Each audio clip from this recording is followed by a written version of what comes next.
ये रहा आपका यूएन, ये रहा 1947, और ये रहे अरब स्टेट, ये रहा यरूशलेम, और ये रहा ज्यू स्टेट। अब इन्होंने क्या किया, इन्होंने बोला ये जो लाल वाले हैं ये अरब स्टेट होंगे और ये ज्यू स्टेट रहेगा नीला वाला, ठीक है। और यरूशलेम जो है किसी का नहीं रहेगा, वो यूएन का रहेगा। अरे शाबाश, 1947 बोले भाई तीनों का क्लेम है, इस पर ज्यूज़ का है, क्रिश्चियन का है, और जो है मुस्लिम्स का है। तो ये यरूशलेम किसी का नहीं रहेगा, वो यूएन का गवर्न रहेगा। अच्छी बात है, अच्छा फैसला था। लेकिन इसमें पंगा हो गया। पंगा इसमें इस बात का हो गया कि ज्यूज़ की जो आबादी थी वो 33% थी, इतने के बावजूद 33%, और जगह उनको दी गई थी 56.5%। जैसे ही यूएन का ये प्रपोजल आया, अरब्स का हो गया दिमाग खराब, उन्होंने कर दिया इस प्रपोजल को रिजेक्ट। बोले हम नहीं मानते, भाड़ में जाओ तुम, तेल लगाओ। 1947 में जो आया था फेंक दिया। इस सबसे पहले मालूम क्या हुआ, ये था तो ब्रिटेन के हाथ में। तो ब्रिटेन ने क्या किया, ब्रिटेन सबसे शाना है, वो सबको लड़ा लड़ू के धीरे से अपने विड्रॉ करके अपनी सेना निकल गया पतली गली से। बोले मैं नहीं जानता, तुम जानो, तुम्हारा काम जा रहा है। अबे तो तू वादा किया था ना, तूने ज्यूज को लैंड देंगे, वो तो दे जा। अरब को जो वादा किया था वो तो दे जा। बोले मेरे को कुछ नहीं मालूम, ये लोग आपस में लड़ रहे हैं, मैं जा रहा हूँ। अपने तो फिर भी बॉर्डर खींचा ना पाकिस्तान, वहाँ लड़ा के निकल गया धीरे से पतली गली से, प्यार से। तब ये कहानी यूएन में पहुंची। जवाहर सर, भारत की आज की जनरेशन को नपुंसकता बना दिया गया। हमारी संस्कृति जिसने शास्त्र नहीं भी थी मिटा दी गई। भारत के लोग अपनी मुसीबत से भागना चाहते हैं, लड़ना नहीं। तो फिर उसके बाद तो फिर यही होगा ना जो हो रहा है। फिर काय के लिए अपन कंप्लेन करते हैं? भागने से थोड़ी कुछ मिलेगा, लड़ने से मिलता है इसराइल, भागने से थोड़ी मिलता है। 4000 साल पुरानी चीज़ रिक्लेम कर ली यार, आप कहाँ लगे हो आप लोग, समझिए ज़रा बात को। खैर, तो फिर यूएन का जो ये पार्टीशन हुआ, क्योंकि ब्रिटेन तो भाग गया धीरे से, यूएन के पार्टीशन को उन्होंने मानने से मना कर, बोले हट 33% लोगों को 56%, 56.5% आप जगह दे दोगे, हमें नहीं मंजूर। बोले ठीक। 1948 में ब्रिटेन जो है पूरी तरह से विड्रॉल करके निकल गया। बोले हमें कोई मतलब ही नहीं, आज जो कहते हैं ना जिस तरह से अफगानिस्तान से निकल, बोले भाड़ में जाओ, तुम जानो, तुम्हारा काम जाने। और जब वो निकल गया, तब इसराइल ने अपने आप को इंडिपेंडेंट देश घोषित कर दिया। इंडिपेंडेंस मिली नहीं, ब्रिटेन ने दी नहीं, उसने अपने आप को इंडिपेंडेंट देश स्वतः घोषित कर लिया। अब इससे अरब और चिढ़ गए, भयंकर रूप से चिढ़ गए। जब चिढ़े तब क्या हुआ, तब जो है झगड़ा शुरू हुआ, और फिलिस्तीन ने भी अपने आप को इंडिपेंडेंट देश घोषित किया, लेकिन उसको किसी ने माना नहीं। तो 1948 में इसने अपने आप को इंडिपेंडेंट देश घोषित किया इसराइल ने। लेबनान, सीरिया, इराक, जॉर्डन और इजिप्ट सब ने मिलकर इस पर हमला ठोका। सोचिए, सब ने मिलकर सर, चारों तरफ से घेर के, लेबनान ने, सीरिया ने, इराक ने, इराक ने और जॉर्डन ने और इजिप्ट ने, सब ने मिलकर ठोका इसको। नतीजा क्या हुआ? नतीजा मेन है, क्योंकि नतीजे के बिना काम कैसे बनेगा। चलो भाई, 1948 तो देख लिया, 1949 की तस्वीर देख लो, तो भाई स्थिति ये बनी। जॉर्डन के पास वेस्ट बैंक, ये जो आज आप देख रहे हो, इसका था, और ये जो इलाका था ये था इजिप्ट के पास में। ये इजिप्ट के पास था, गाजा पट्टी जिसको आज आप देख रहे हो। पता नहीं क्यों छोड़ के भाग गए जॉर्डन, इसको पता नहीं क्यों छोड़ के भाग गया। आपको लेना चाहिए भाई, ठीक है। फिर 1967 में दोबारा युद्ध होता है, सारे के सारे दोबारा इस पर आक्रमण करते हैं, ठीक है। सब ने दोबारा आक्रमण किया, झंडे दिख रहे हैं आपको। उसका नतीजा क्या निकला? उसका नतीजा ये निकला कि इस बार इजराइल पूरे पे काबिज हो गया भाई। जॉर्डन का ये खा गया पूरा, और गोलन हाइट्स तक पहुंच गया, सीरिया के गोलन हाइट्स तक पहुंच गया। लेबनान को पीछे घुसा दिया, जॉर्डन को पीछे घुसा दिया। देखिए कहां से कहां तक, चारों तरफ से घुसाया सर, एक जगह से नहीं। इजिप्ट को घुसा दिया, कहां? इजिप्ट अभी सर यहाँ है, इस जगह पर इजिप्ट को घुसा दिया, वहां इतनी जगह इजिप्ट की खा गया। लेकिन इसके बावजूद इसराइल की बनमनसाहत क्या, ईमानदारी क्या, इसके बाद इसराइल ने इनको इनकी जगह वापस दे दी। बोले चलो तुम अपनी अपनी जगह वापस ले लो, और हम इस पर समझौता कर लेते हैं। जो पहले यहाँ इतने सारे लाल वाल था ना, वो बोले सब खत्म, अब ये हमारा नया हिसाब किताब है, मानो तो ठीक। बोले ठीक है साहब, मान लेते। अब फिर तो गए कायदे से, तो उसको वही जगह नहीं लौटानी चाहिए थी, जीत गया, बात खत्म। पर उसने कहा झगड़ा नहीं करना यार, अपने को झगड़ेबाजी में नहीं पड़ना है, इसलिए उसने जगह को लौटा दिया। तो जो लोग आज बात कर रहे हैं ना पैलेस्टाइन की, कि पैलेस्टाइन हमारा है और one day Palestine will be free, हमारी बापोती है, वो उनको एक जवाब, एक थोड़ा सा बस इतना दे दूँ कि बाबू, तुम्हारा तो जॉर्डन भी नहीं था, तुम्हारा तो इजिप्ट भी नहीं था, और तुम्हारा तो लेबनान भी नहीं था कायदे से देखा जाए तो। ये तो आज आप इसलिए हो क्योंकि आप रहमो करम पर हो। इजिप्ट के साथ ट्रीटी साइन हो गई थी, तब उसने इजिप्ट छोड़ा। जॉर्डन के साथ भी ट्रीटी साइन हुई, दोनों के साथ ट्रीटी साइन हुई, तो दोनों की जगह इसराइल ने वापस कर दी। बोले आज के बाद आप हमारे खिलाफ कभी भी युद्ध नहीं करेंगे, ठीक है। दोनों को अपनी जगह मिल गई, दोनों ने ट्रीटी साइन कर ली, एग्रीमेंट हो गया, बात खत्म हो गई। कहानी तो अब शुरू होती है, आज का जो आप झगड़ा देख रहे हो। इसके बाद इजिप्ट ने एक चाल खेली, और उसने क्या चाल खेली? उसने अपने एक आतंकवादी संगठन खड़ा किया जिसका नाम था PLO, पैलेस्टाइन लिबरेशन ऑर्गेनाइजेशन। इस PLO ने आतंकवादी हमले करने शुरू किए इसराइल में। इसराइल ने आँख टेढ़ी करी तो इजिप्ट को समझ में आया, इजिप्ट ने उसको भगाया। इजिप्ट से जॉर्डन गया, जॉर्डन से उचक के कहाँ गया? लेबनान चला गया। और उसने सोचा सेफ है बना, कोई बात नहीं, इसराइल कौन सा मानने वाला था? इसराइल ने घर में घुस के, लेबनान में घुस घुस के, बेरूत तक घुसकर उसको मारा। अल्टीमेटली लेबनान ने भी उसको टाटा बाय बाय करी, बोले भैया आप यहाँ नहीं रह सकते। चलो, अब ये कहाँ गए? ये कहाँ गए तो पता नहीं, ये गायब हो गए। फिर जो जो छोटी सी पट्टी है, इसको आप गाज़ा पट्टी बोलते हो, उस गाज़ा पट्टी पर आते हैं।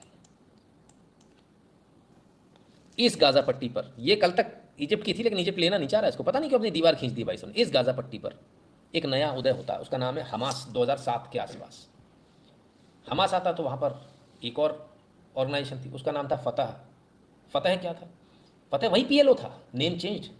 हाँ, कांग्रेस ने रंग पोत दिया ना, बोले इंडिया अलायंस, बोर्ड बोर्ड बदलो, तो बोर्ड बदल लिया साहब।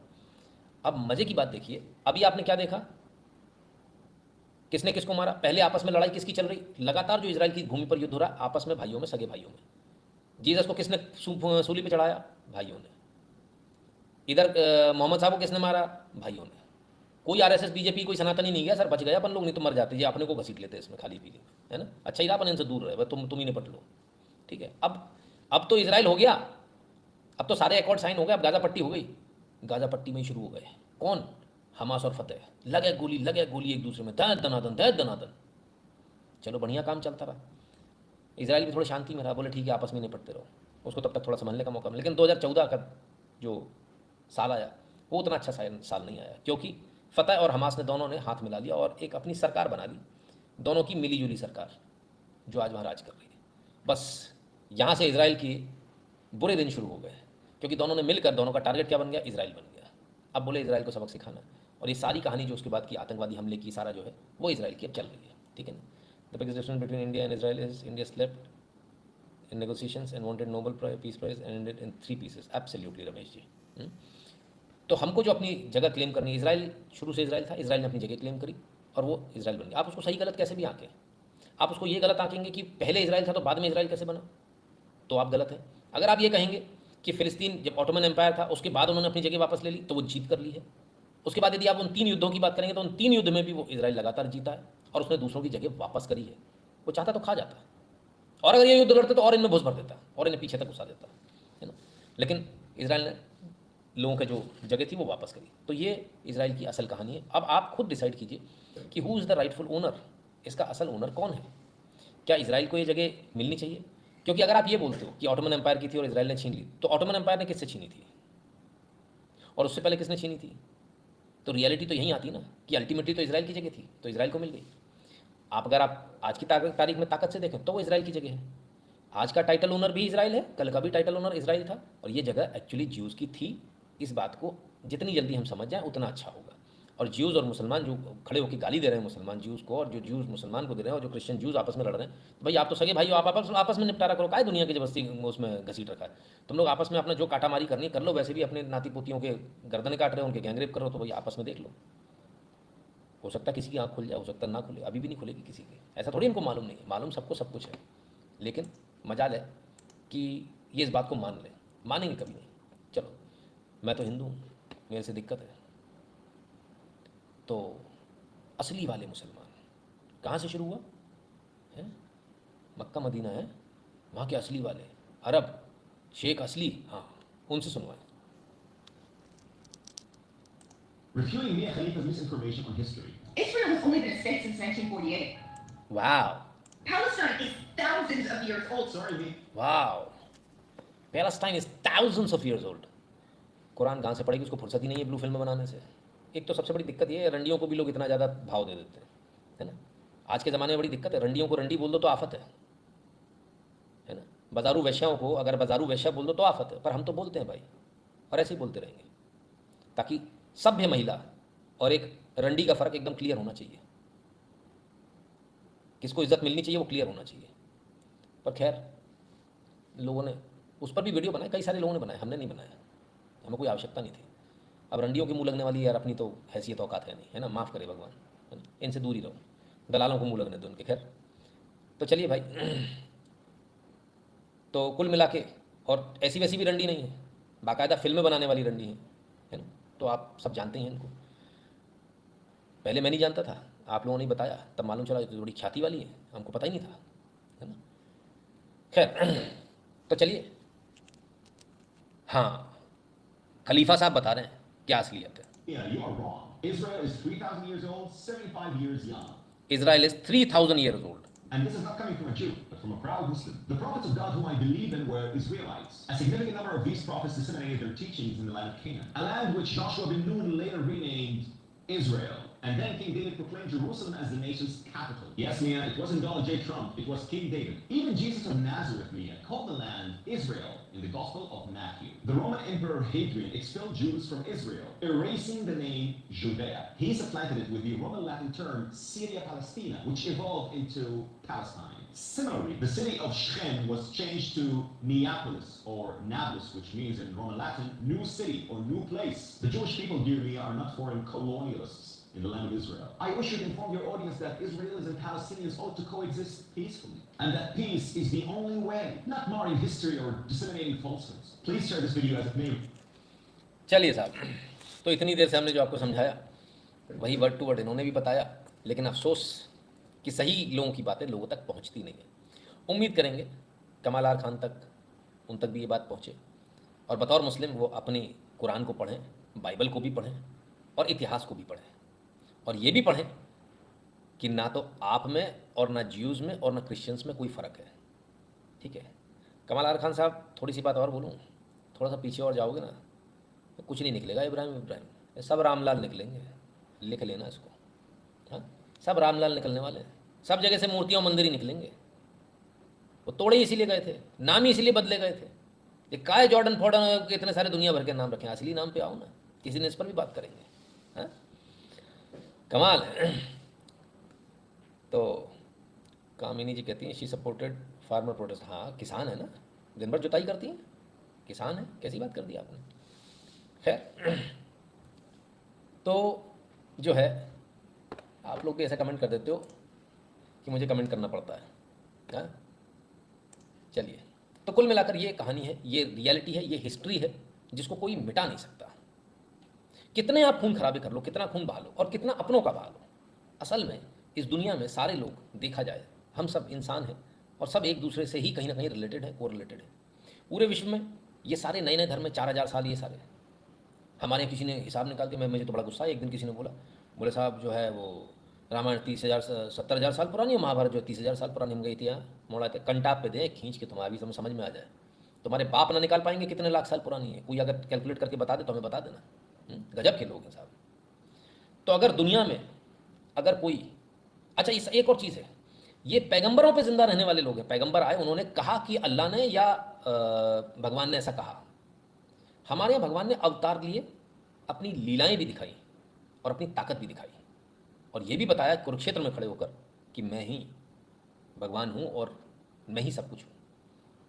तो ये जो चीज़ है ना, ये दूसरे धर्म में कहीं नहीं मिलेगी। देखिए, धर्म तो है ही नहीं कोई, सारे बाकी जो है रिलीजन है, मज़हब है, तो ये कहीं नहीं मिलेगा। तो अल्टीमेटली अगर ये सारे इन सबको पीछे थोड़ा सा अपन लेके जाएंगे ना, तो आपको समझ में आएगा कि सारे लोग सनातनी थे। तो problem is nowhere except जाहिलपन, जिहादीपन। प्रॉब्लम वहाँ है जहाँ बात सुनने को तैयार ही नहीं होते हो, जहाँ आप चीज़ों को समझने को तैयार नहीं होते। वो जाहिलपन जो है ना, उससे आप जीवन में कुछ अटेन नहीं कर सकते, सिवाय अभी जो कर रहे हो, अपनी ही बच्चियों के, अपनी ही पोतियों के गैंगरेप कर रहे हो। नहीं, लगे रहो, शाबाश, बहुत बढ़िया। कौन सा हमारे यहाँ कुछ हो रहा है, हमको काहे की चिंता भाई, we are more than happy, हमको कोई प्रॉब्लम नहीं है। तो गजब के लोग हैं साहब, क्या ही कहें। और जिस लेबनान को आज आप लेबनान समझ रहे हैं, वो लेबनान ओरिजिनली किसका था? क्रिश्चियंस का। उसको किसने कॉन्कर किया? धीरे से घुस घुस के गया। अच्छा, इजराइल बड़ा बुरा लग रहा है, लेबनान अच्छा लग रहा है। अरे वाह रे दोहरापन, लेबनान वापस दो, क्रिश्चियनों को दो, चलो वहाँ से बोरिया बिस्तर उठाओ, निकलो वहाँ से। वो भी तो आपने कब्जा आया इसी तरह से, धीरे से घुस घुस के। हैं, अभी बेल्जियम पे कब्जा कर रहे हो धीरे धीरे, हर जगह आपने यही तो किया है। तो इस मानसिकता को बदलिए। जो मानसिकता है ना, इस मानसिकता को, सच का सामना करना सीखिए, और सब लोग सच का सामना करना सीखिए। मैं समझता हूँ ये बहुत क्लियरली आपको समझ में आ रहा होगा। ठीक है ना। किसी को इस पूरे एपिसोड में कहीं कोई शक या शुबा, कोई सवाल मन में आ रहा हो तो पूछ लीजिएगा अब तक की बातों में। तो साहब, कभी जो है लेबनान में पूरी क्रिश्चियन कंट्री होती थी, एक आध दो लोग गए, फिर और गए और गए, उनकी लड़कियों से शादी करी, ये वो फलाने का पटापटू के, उन्हें समझ में नहीं आया, लव जिहाद चल रहा है, निपट गए।